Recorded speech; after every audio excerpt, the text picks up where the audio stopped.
I think a lot of people put too much focus on finding secret spots or finding, that next best lure or big things that, may or may not happen when you're out fishing. I think it's not a bad idea to take an approach that you focus on small things that you can actually change. I mean, it's not to say that we won't find that secret spot or that, that special lure, but that doesn't happen every time you go out fishing.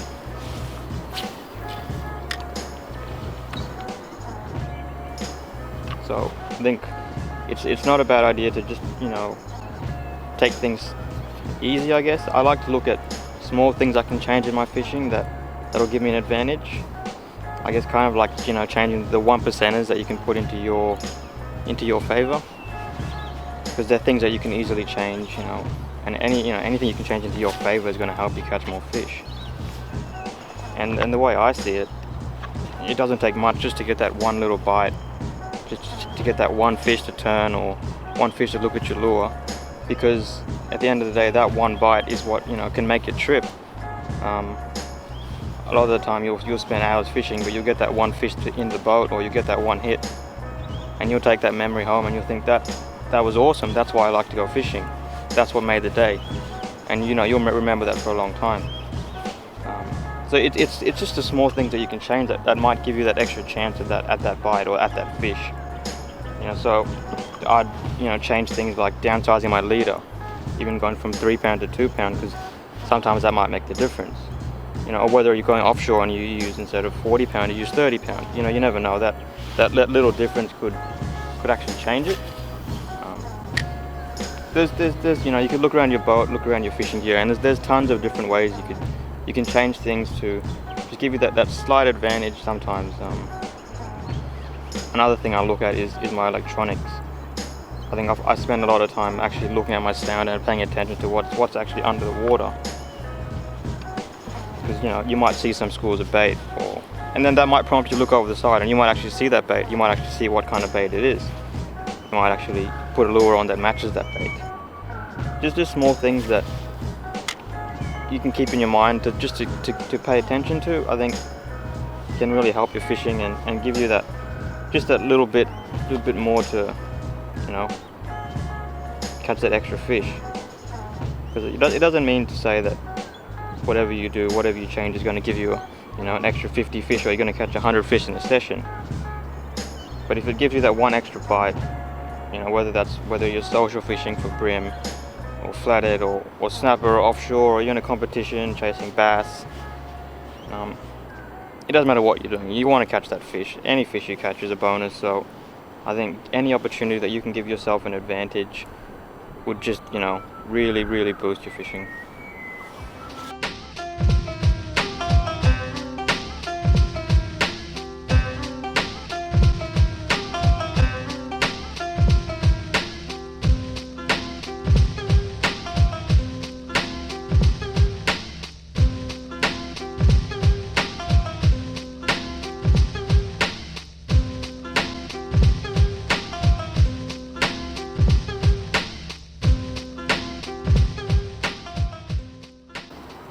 Pressured waterways, like the Gold Coast, for example, would get a lot of boat traffic, a lot of anglers fishing here day in, day out.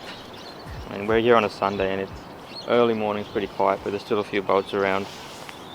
The fish see lures go past, they see boats go past all the time, so they can be pretty wary.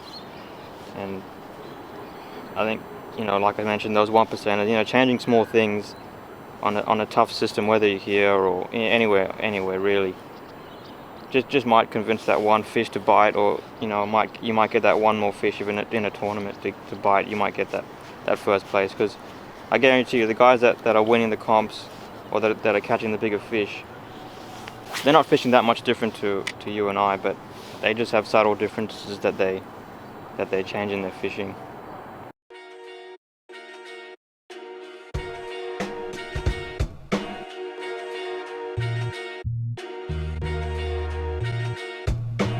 Overreaction is my only reaction. Overreaction is my only reaction. Overreaction is my only reaction. Overreaction is my only reaction.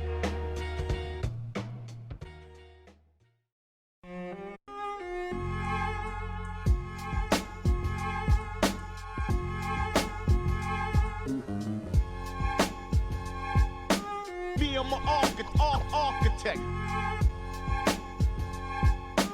Me, I'm an architect.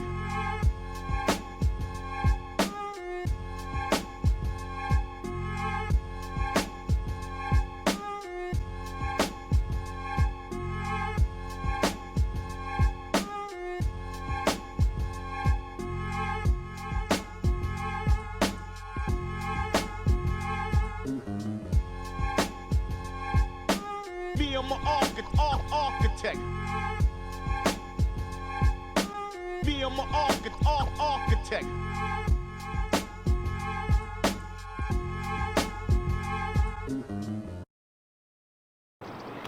You know, another example of you know, just focusing on the small things. Like for example, we'll look at, so we've got a pontoon and jetty here, and if I could see some fish sitting there, I can't now, but if there were a few fish there, as I was approaching the pontoon, I'd try and stay as far away as possible. I'd try and, you know, minimize the use of the electric motor, because these fish, you know, you can just click your pedal and, you know, they'll swim off.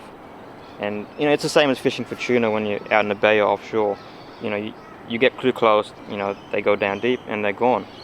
So you gotta, you know, as you approach them, or as you know, about to cast, you gotta think about, you know, how far away am I, or just getting within that reach of making that cast without getting too close to spook them. So do I change my line to go lighter as well? You know, there's lots of things to think about, and they're only small things, but you might, you know, stay back that extra meter from that fish, and it'll still stay there, and you'll get that cast in, and you'll be able to make that bite. Or if you go too far, you'll miss the fish, and you'll just keep going, and that's just one that you missed. I think that the 1%ers really, you know, make themselves obvious, or you find that changing the small things will really help, is when, you know, you're out fishing on a weekend and there's boats everywhere, and there's, you know, it's like a car park. I'm sure we all know spots like that, but where else do you go? You know, there's fish there, but when there's 50 boats anchored on the school of fish, or boats driving past and jet skis and all that sort of stuff, that just makes it difficult. That's when the small 1%ers really change it up, and that's when, you know, adding a little bit of scent to your lure could make you get that extra bite, or downsizing your leader, or just, you know, thinking outside the box, moving away from the fish, looking, you know, if you're fishing over a reef, just look on the outskirts of the reef. Just small things like that. I think when you're out fishing and it's hard, or even when it's good, it can just help you get that bigger fish. Like, I relate it back to brim fishing, because I do a lot of brim tournaments, and for example, you might have a good bag of fish, but you need that one big one to really seal the deal, because that's really what wins it, and it's that one bite that'll you know, change you from, you know, second place or third to first. And you might be on a big school of fish, or you might be wherever you're doing, but changing that small thing might just mean that you get that one big fish to bite. You know, downsizing your leader, putting a cast up, like up here, for example, right up the back there. I mean, chances are I'm not going to land that fish, but I might get that bite, and, you know, who knows? If I get it out, and, you know, it'll be awesome. But, you know, you never know unless you try it as well. So I'd rather get the bite and lose it, to be honest. But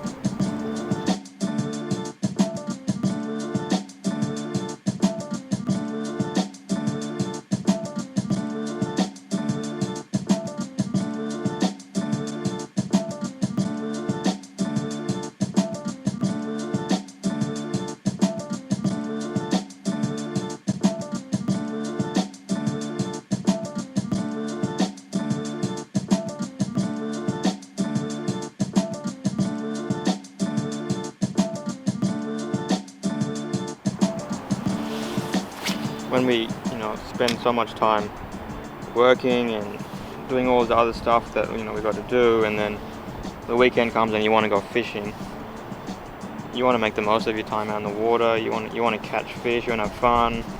You want it to be memorable. The last thing you want is to go out in the water and have a bad time, or you know, come on with no fish or good cast. And I think, yeah, like I said, those 1%ers, that's something that you can work on easily. Small things, everyone will have their own things they can change that'll help you get that extra bite. Every little thing that you can put into your favor is going to help you. And you really, when you're on the water, you want every advantage you can get. You just want to make it as easy as you can for yourself to catch fish, because it's not always easy. Sometimes it's hard, and you know, you can go all day and struggle and catch nothing, and it's just frustrating. You want to give yourself every chance to catch more fish.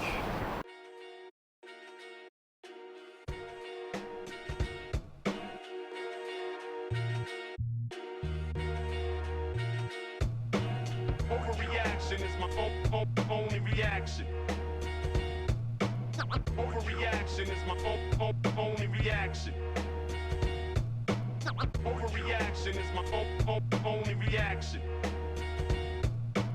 Overreaction is my only reaction.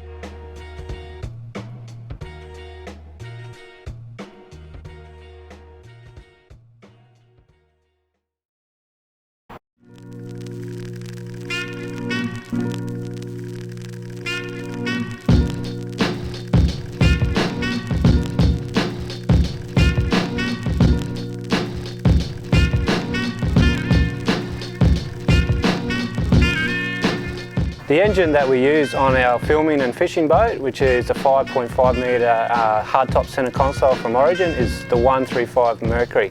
She's a really cool engine, so let's check out some of this drone footage. This thing is a beast.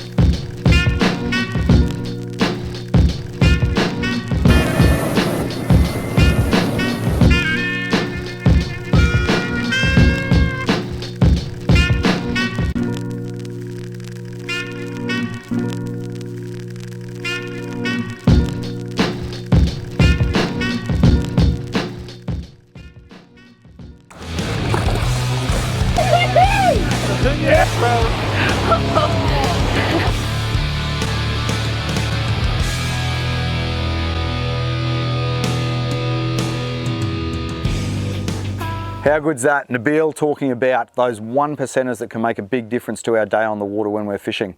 Nabeel chases a stack of different species, whether it's snapper, mulloway, kingfish, brim, and you can definitely see those 1%ers really stand out in that tournament fishing that he does chasing brim. When you've got 70 other boats on the water competing for that same bite, those 1%ers can definitely be a major factor. And a lot of the time you'll see those same guys catching fish or those same guys winning tournaments. And it's really because they do grind things down, nut it down to those 1%ers that make a difference.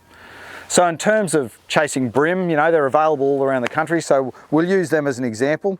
So our 1%ers on the brim, it could be our soft plastic selection, might be that 1%er. So changing it up from a 2-inch grub to a 2.5-inch grub's curl tail, or a paddle tail, switching to a paddle tail plastic, or even switching to something like that, a crustacean profile. So just a change in the plastic style or plastic color or plastic size could be that 1%er that makes a difference for us on the day. So don't forget when you're out there to just mix it up. If it's not working for half an hour or so, switch it up, make a change until you can find what those fish want. And the guys generally refer to it as cracking a pattern. And once you crack a pattern, you can go from a quiet morning to boom, fish on, and then a run of bites. On these plastics here, I've got a couple of different jig head options as well, and your jig head option, changing it up, can change up the bite as well. So something like a hidden weight system jig head. So that's a jig head where the lead, it doesn't have a standard lead head. The actual weight of the jig head is on the shank of the hook. And what that does is it allows you to conceal the weight inside the plastic and give you a really natural presentation. And also it changes the whole presentation of that plastic in the water.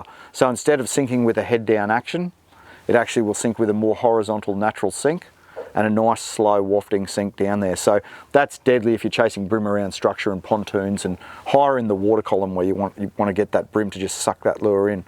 So all that's really protruding is the attachment point and then the hook point. So hopefully the fish finds that hook point. So that's a hidden weight system jig head. It allows you to conceal that weight inside the plastic and give you a supernatural presentation. Even on a standard jig head, so that's a standard jig head there, your lead head based on your jig hook. In this case, it's a Headlocks Finesse jig head. So changing the hook can make a difference. So a Headlocks HD hook is built on a heavy duty hook, whereas a Headlocks Finesse is built on a fine wire hook. So when you're targeting something like brim, that fine wire hook could be your 1%er in just pinning that lip and landing that fish. But if you're fishing around racks or structure, the heavier hook may be your difference, your 1% in getting that fish out of the cover as well. So there's a couple of 1%ers in terms of your plastic style, even a change of colour from something like a bad shad to something like a motor oil that reacts to UV light. So switching colour, switching style, or switching your jig head from a hidden weight system to a Headlocks Finesse jig head can make the difference. Another option also that's pretty new to the market is the Snake Locks Finesse. So a lot of guys use the Snake Locks weedless option on their plastics for chasing jacks around structure and other species around structure. So now it's been downsized into this finesse style. So still has an interchangeable head. You can actually take the head off and on that plastic so that you can adjust your head weights and your hook sizes. And it's a fine wire finesse hook as well. So fish bites down on the lure, uncovers the hook and you hook that fish. But it really does allow you to put that plastic in some places where you would normally not want to throw a lure. So that's a Snake Locks Finesse. So just a few different jig head changes you can make that might turn the fish on that day. Another 1%er, adding a bit of scent. So if the bite's tough, you might go out there and find active fish and you don't need to apply the scent and the bite's going great. Bite slows down. What are our options? We can try a couple of different plastics or we can add a dab of scent, and that may be Nabeel's 1%er that changes his day on a brim comp, turns the subtle bites into solid hook sets. So there you go. There's a few 1%ers that will work on the brim, but you can apply them to all other species as well. Change your colour, change your plastic style, change your jig head weight, add a bit of scent, and even change up your retrieve or location that you're fishing as well. So there you go. I hope a few of those 1%ers fall in your favour and you get hooked up to a few.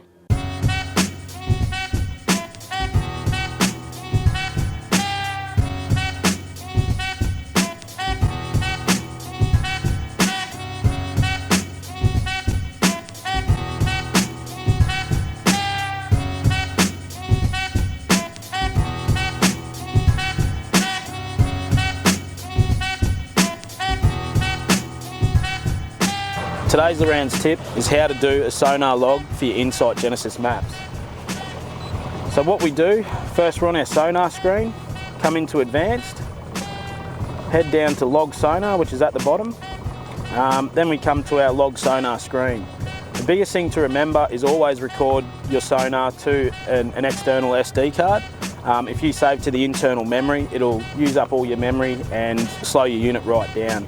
So the first thing we make sure we do, we can name the file. So today we're down the jumping pin. We can call this the jumping pin. We save that log, come to our file format. Because with Insight Genesis we only use the SL or the sonar recording side of it, we can use the SLG file, which will then make your file a lot smaller and a lot quicker to upload. So we'll select the SLG and then make sure we're saved to one of the memory cards you've got in your unit. Hit record, and now this will record the whole time while you're driving around and fishing. You can go out and do deliberate mapping where you can zigzag and cross backwards and forwards and map an area out to give you high detail at the bottom, or you can just use it when you're out fishing and you'll get one foot contour maps of the areas that you love to fish. So I hope this little tip helps you out in the water and puts a few more fish in the boat.